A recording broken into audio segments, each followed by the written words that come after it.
माध्यमिक शिक्षा मंडल मध्य प्रदेश भोपाल ने अपनी वेबसाइट पर सभी विषय के प्रैक्टिस पेपर डाल लगे हैं, उन्हें हम लगा रहे हैं। ठीक है, क्वेश्चन नंबर 12 से लेकर 14 तक के प्रश्नों को आज हम लगाएंगे अथवा शायद। 12वां क्वेश्चन था बिंदुओं ए बी और ऋण ए ऋण बी का मध्य बिंदु ज्ञात कीजिए।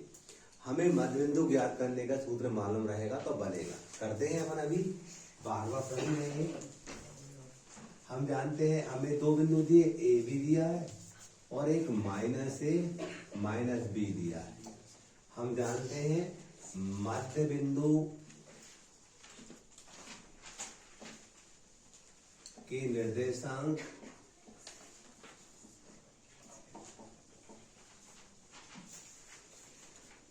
क्या होते हैं, x, देखो याद रखने का तरीका, x धन x बटे 2 1/2 लगा दो, x धन x2 बटे 2 होता है।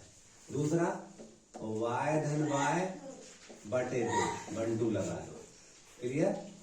इस टाइप से ये मध्य बिंदु ज्ञात करने का सूत्र होता है। इसमें हम देख रहे हैं कि ये जो पहले वाले निर्देशांक है वो x1 y1 कहलाते हैं, दूसरे वाले कहलाते हैं x2 y2। क्लियर?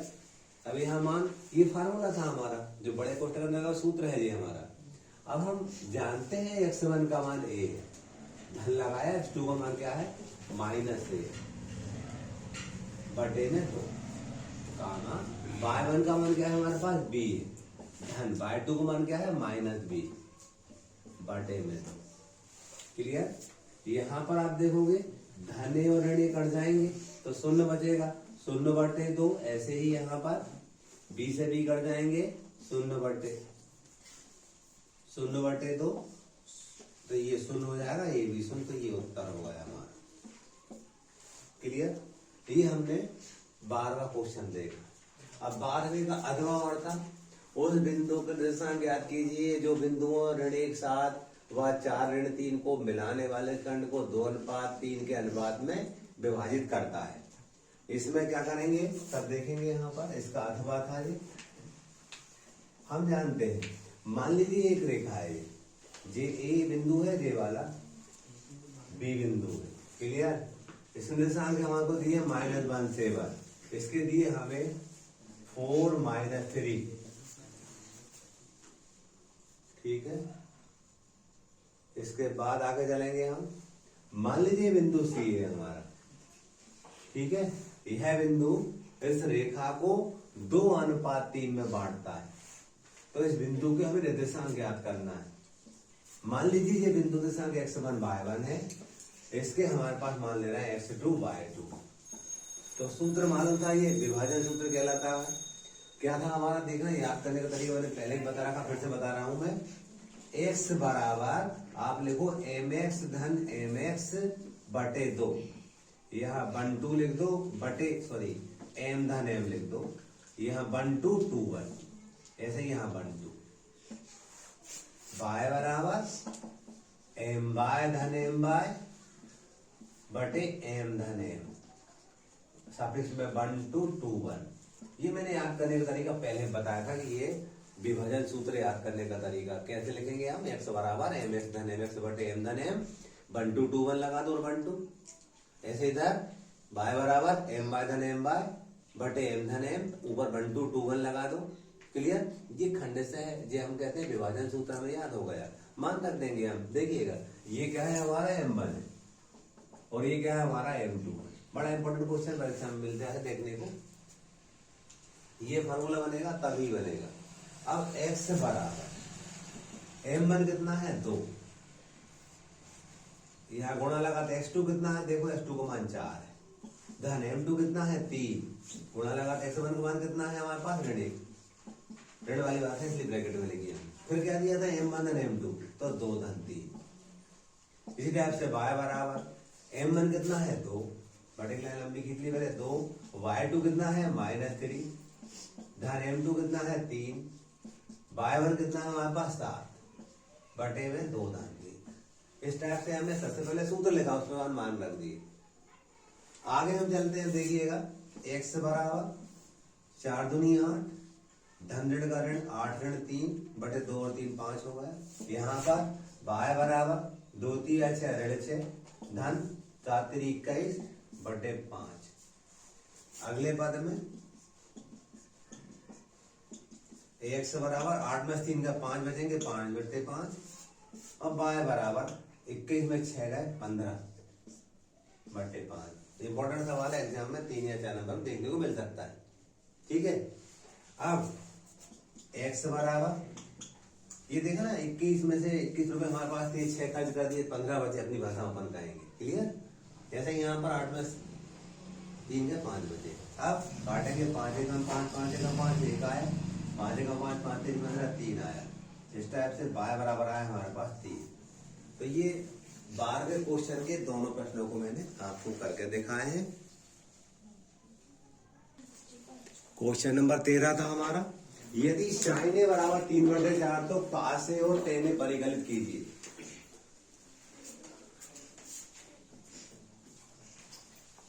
साइन ए बराबर 3/4 दिया, हमें cos ए और tan ए परिकलित करना है। जिस टाइप के सवाल आते हैं तो हम एक समकोण त्रिभुज बनाते हैं, हम समकोण त्रिभुज बनाते हैं।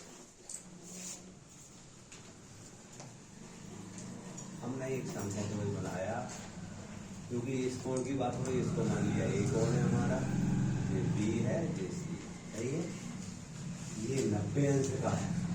समकोण बनाते हैं। क्लियर, हम जानते हैं समकोण के सामने जो भुजा होती है उसे कर्ण कहते हैं। क्या कहते हैं? कर्ण। अंग्रेजी में हाइपोटेनियस कहते हैं, हिंदी में कर्ण तो कहते हैं। मैंने हिंदी के लिए अपना नोटिस बनाया, इसको अपन ने के कह दिया। क्लियर, ये कोण ए है, ए के सामने भुजा सम्मुख भुजा कहलाती है, लंब कहलाती है। अंग्रेजी में परपेंडिकुलर कहते हैं, पी कहते हैं। मैं यहाँ पर लंब लिख दिया हूं और मैंने इसको नोटेशन एल कह दिया। क्लियर, अपने समझने के लिए। नीचे जिस ये कोण इस ए भुजा बन रहा है, इसलिए ये आधार कहला, अंग्रेजी में बेस कहते हैं, वरना अपनी भाषा में इसको जे ए कह दे रहा है, आधार है। ठीक है, कोई दिक्कत तो नहीं, आधार हो गया। जब इस टाइप के सवाल आते पहले ये चित्र बनाते हैं। चित्र बनाने के बाद हम क्या करते हैं, अंग्रेजी वाला लिख लो या हिंदी वाला नोटेशन लिख लो, जिसको जो लिखना, इसको लिखने से ही सवाल हो पाता है।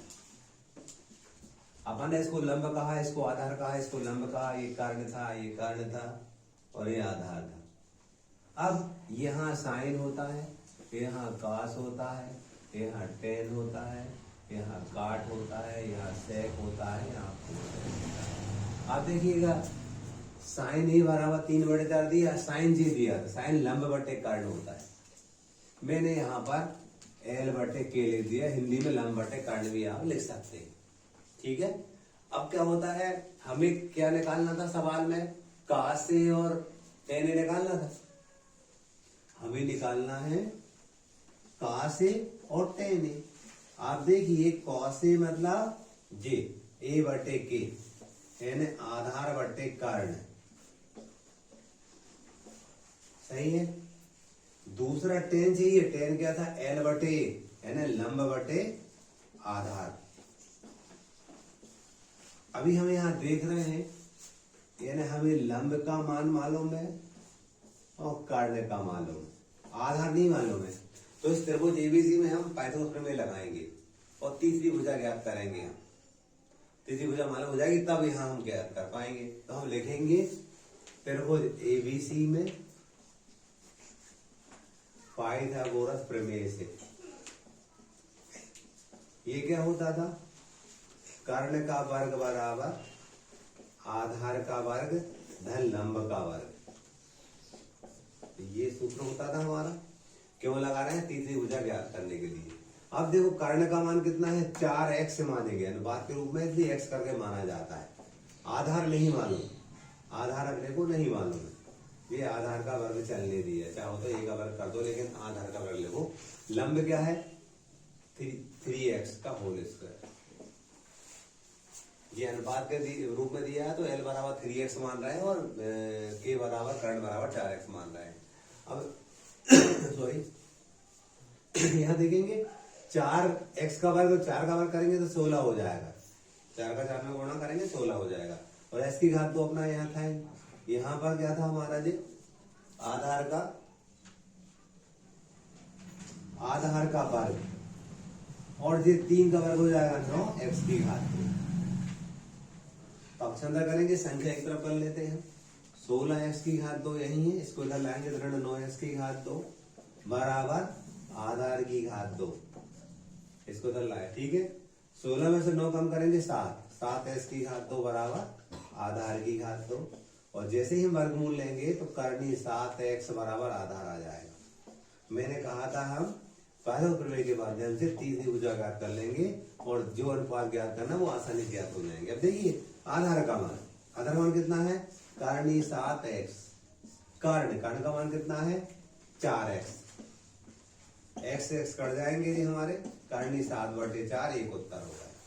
दूसरा लंब बटे आधार था, लंब क्या है, यहाँ देखो लंब का मान है 3x और आधार का मान क्या निकाला हमने, करनी 7x, ये x से x कट जाएगा 3/7, ये हमारे आंसर हो गए दोनों जो निकाल लेते। ये साइन ये बराबर 3/4 दिया था, हमें 2 भुजाएं ज्ञात थी, तीसरी भुजा हमने प्रथम प्रमेय से निकाली है और इस सूत्र के माध्यम से ये सूत्रों को लिख करके वैल्यू पुट कर दी हमने। क्लियर। अब इसी का अथवा था, देखिएगा क्या था, एक समकोण त्रिभुज एबीसी में जिसका कोण बी समकोण है। फिर से यही चित्र बनाना पड़ेगा हमें, ये चित्र बनाया हमने, वो कह रहा है बी समकोण है, ये बी हमारा समकोण है, ये कह रहा है यहाँ पर बी समकोण है, tan a बराबर 1, मान लीजिए ये कोण है, ये यहाँ सी है। तो हमें फिर से देखिएगा यहाँ क्या दिया है, tan a बराबर 1 को 1/1 लिख सकते हैं। tan a यहाँ सूत्र देख रहे हैं, लंब बटे आधार होता है, l/a होता है। सबसे पहले हम क्या करते हैं, जो दिया रहता है उस अनुपात को लेते हैं, वो किसके बराबर है, वो लंब बटे आधार, हिंदी में लिख सकते हैं यहाँ। अब देखिए 2 भुजाएं हमें यहाँ पर दी है, तीसरी भुजा पहले प्रमेय से निकालेंगे इसके जैसे ही, और वो यहाँ पर प्रूफ करने में रख देंगे। क्या लिखा था यहाँ पर सिद्ध करने वाली बात में, यदि हम इसका लेफ्ट हैंड साइड लें तो ये दिया था हमें 2 sin a cos a दिया था। आप देखेंगे 2 sin a क्या था आपका, लंब बटे कर्ण, ये क्या है हमारा लंब बटे कर्ण, गुणित कास क्या था, आधार बटे कर्ण।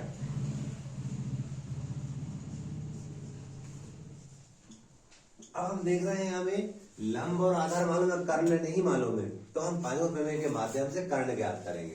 तो यहाँ लिखेंगे त्रिभुज एबीसी में पाइथागोरस प्रमेय से, तो हम जानते थे कर्ण का वर्ग बराबर आधार का वर्ग धन लंब का वर्ग।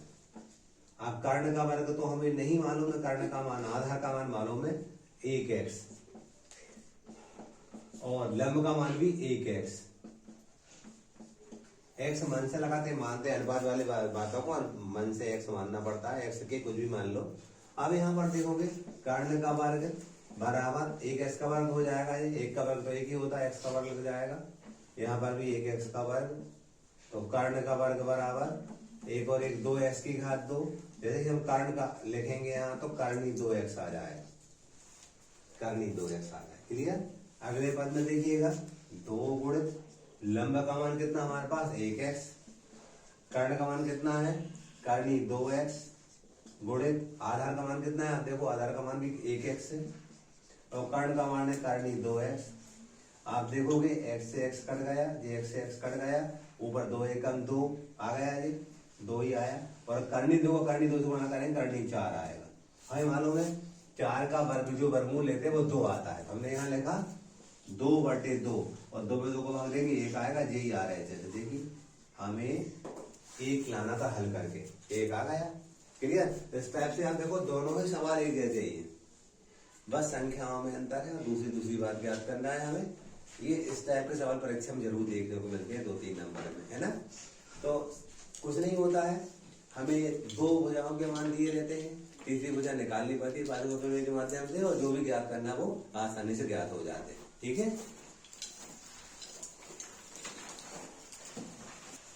क्वेश्चन नंबर 14, 5 सेंटीमीटर त्रिज्या वाले एक वृत्त के बिंदु P पर स्पर्श रेखा PQ O केंद्र O से जाने वाली एक रेखा से बिंदु Q पर इस प्रकार मिलती है कि OQ बराबर 12 सेंटीमीटर, PQ की लंबाई ज्ञात करो। एक वृत्त और इस वृत्त का केंद्र हमें O दे रखा है। क्लियर? यहाँ कोई बिंदु है P, क्या है P,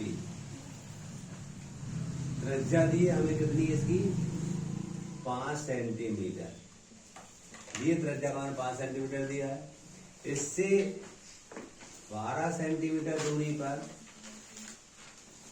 कोई बिंदु Q दिया है, वो Q 12 दिया। देखो हमें स्पर्श रेखा PQ की लंबाई ज्ञात करना है।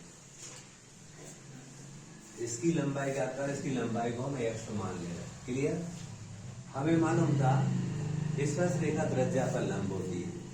किसी वृत्त में, ये वृत्त बनाया, इस वृत्त में ये त्रिज्या हो गई मान लो, और यहाँ से इस बिंदु से स्पर्श रेखा जा रही थी, स्पर्श रेखा त्रिज्या पर लंब होती है, ये कोण 90 का बनता है। इसलिए यहाँ पर ये कोण कितने का बनेगा 90 का। ये 90 ऐसा कोण स्पर्श रेखा त्रिज्या पर लंब होती है, इस तथ्य का यूज किया हमने। और 90 के सामने भुजा क्या कहलाती है? हमेशा कर्ण कहलाती। सही है, 90 के सामने ये भुजा कर्ण हो जाएगी। मान लीजिए इस कोण की बात करें तो सामने भुजा कहला जाएगी लंब, और ये वाला हो जाएगा आधार। क्या हो जाएगा? आधार। अब हम क्या करेंगे, त्रिभुज OPQ में हम पाइथागोरस में लगाएंगे। तो यहाँ पर लिखेंगे त्रिभुज OPQ में पाइथागोरस प्रमेय से। अभी 2 बार लगाया हमने, तीसरी बार लगा रहे हैं।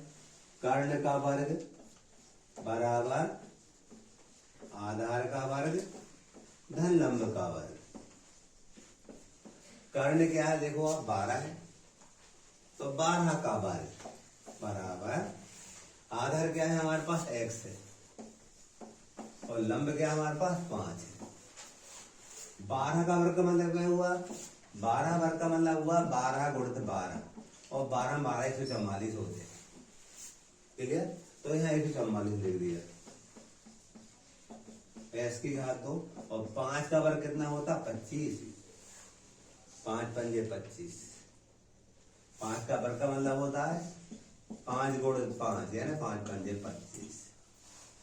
अगले पद में 144 ऋण 25, पक्षांतर किया इधर लाए, 25 हो गया, s की घात 2। अब 144 में से हम 25 कम करेंगे, 14 5 गए 9, यहाँ 3 में 2 गए 119। 119 बराबर x की घात 2। वर्गमूल लेंगे हम, तो वर्गमूल 119 बराबर x की घात 2, x हो जाएगा, वर्गमूल ले लिया हमने। अब ये क्या है? हमारा जो PQ है ना, PQ, उसकी लंबाई हो गई हमारी।